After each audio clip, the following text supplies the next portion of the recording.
عزیز طلبہ اور طالبات، السلام علیکم۔ چوبدار سر آن لائن کلاسز میں آپ لوگوں کا خیر مقدم کیا جاتا ہے۔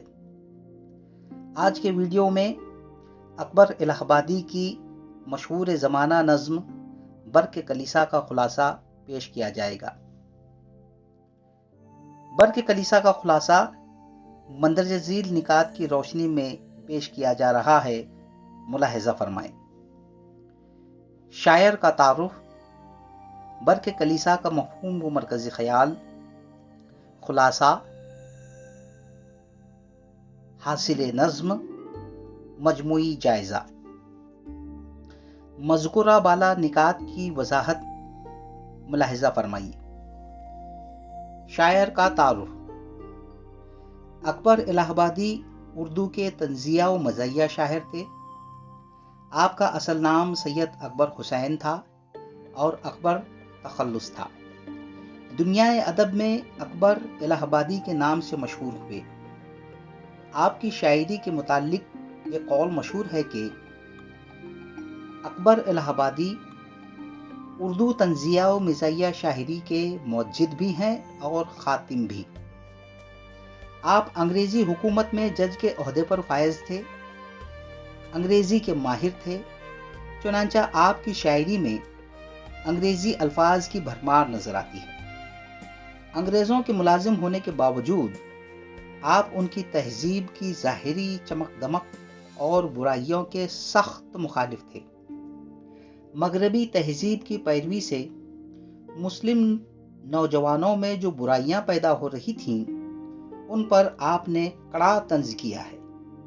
یہ نظم اس کی بہترین مثال ہے۔ برق کلیسا کا مفہوم و مرکزی خیال۔ برق کے معنی طوفان ہے اور کلیسا کے لفظی معنی عیسائیوں کی عبادت گاہ یعنی چرچ ہیں، لیکن شاعر نے کلیسا کو بطور علامت استعمال کیا ہے۔ یہاں کلیسا کے معنی عیسائیوں یعنی مغربی تہذیب کی ظاہری چمک دمک ہے۔ دور حاضر میں عیسائیوں نے علم و ادب، سائنس اور ٹیکنالوجی میں بے حد ترقی کی ہے۔ اس کے علاوہ وہ اپنے مذہب پر پابندی سے عمل کرتے ہیں۔ ان کے اندر قومیت اور مذہبیت کوٹ کوٹ کر بھری ہوئی ہے۔ وہ اپنی قوم اور مذہب کی حفاظت، تحفظ، بقا و ترقی کے لیے سب کچھ قربان کرنے کو تیار رہتے ہیں۔ وہ اسلام، بانی اسلام اور مسلمانوں سے سخت نفرت کرتے ہیں۔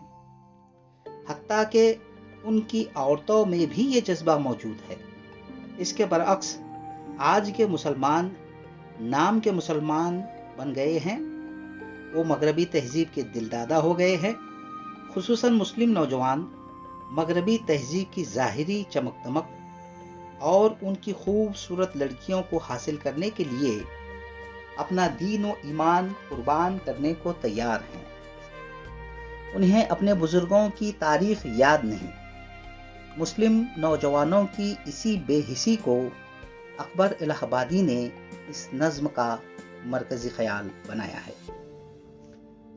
خلاصہ، یہ نظم مثنوی کی حیت میں کہی گئی ہے۔ نظم 3 حصوں پر مشتمل ہے۔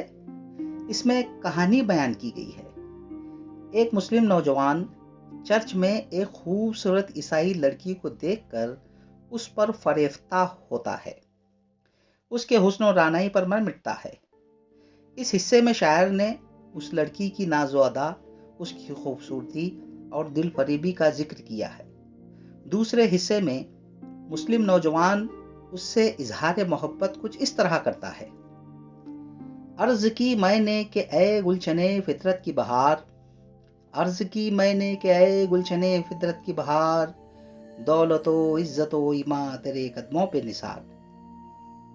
تیسرے حصے میں لڑکی اس مسلم نوجوان کی محبت کو یہ کہہ کر ٹھکراتی ہے کہ غیر ممکن ہے مجھے انس مسلمانوں سے، غیر ممکن ہے مجھے انس مسلمانوں سے، بوئے خون آتی ہے اس قوم کے افسانوں سے۔ لڑکی مزید کہتی ہے کہ